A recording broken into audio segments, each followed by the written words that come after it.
Hey there everyone, I hope you had a great week of fantasy football. I'm going to give you 5 more players to pick up this week that you could possibly help out your team. Maybe you had an injury stack up, bye weeks, they're kind of wrapping up, but you still should have some guys on bye weeks. So here's 5 guys you can pick up. First I'm going to go with quarterback Jake Locker.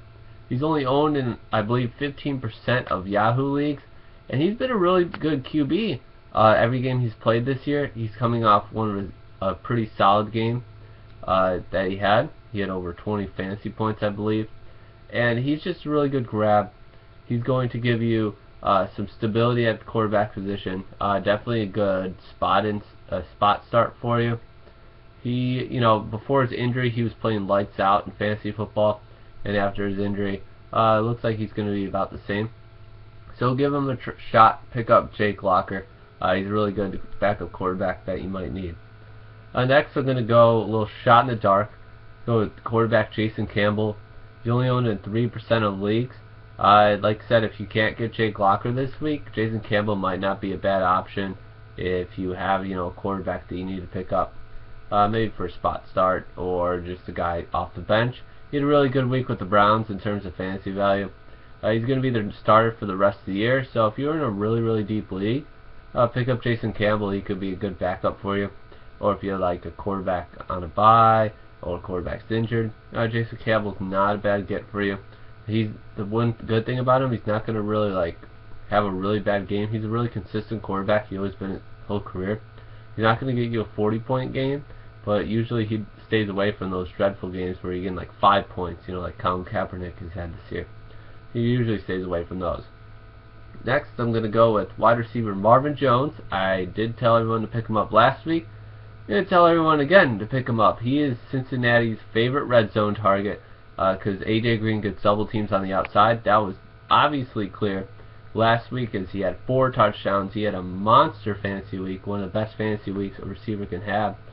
In terms of value with Calvin Johnson, he pretty much matched him, and Calvin Johnson had 329 receiving yards.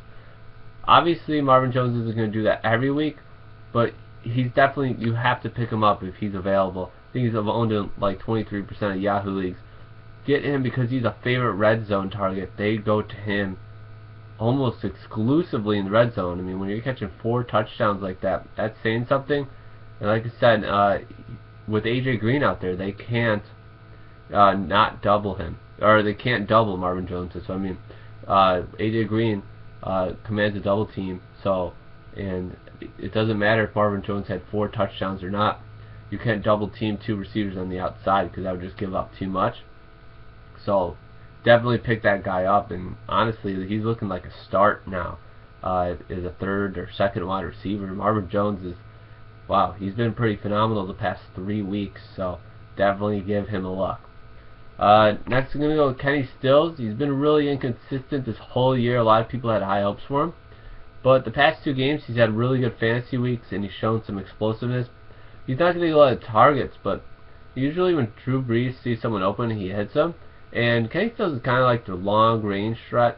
He kind of reminds me of what a Dante Stallworth used to be for the Saints, where he would just stretch the field and be a good wide receiver 3. Kenny Stills is great to have on the bench. I think he's continuing to get better, and it looks like Breeze is trusting him a little bit more. And wide receivers, they start to develop more in terms of the end of seasons, middle to end, especially the rookie ones or younger wide receivers. And it looks like Kenny Stills is too. So I would give Kenny Stills a shot, especially if you have injured wide receivers or you have wide receivers on a bye week. See what he can do, because he could actually produce a big week like he did this previous week. Next, I'm going to end the week with Tennessee Titans defense. They're only on 36% of Yahoo leagues. The reason why I pick them up is clearly on matchups. Next week they play the Rams, St. Louis Rams. The following week they play the Jacksonville Jaguars. How sweet is that? That's basically guaranteed fantasy points. Guys, if they're available in your league, pick them up and start them. Because the Rams, obviously Sam Bradford's out, they're not going to score any points, lots of turnovers. And the Jags, I mean, anyone that starts the D against the Jags, they're going to be money. So, use those 2 starts. pick up Tennessee D, especially if they're available in your league, and put them in for the next 2 weeks because they have really favorable matchups. Well, thank you for checking out this fantasy football week, and I hope you guys win your games.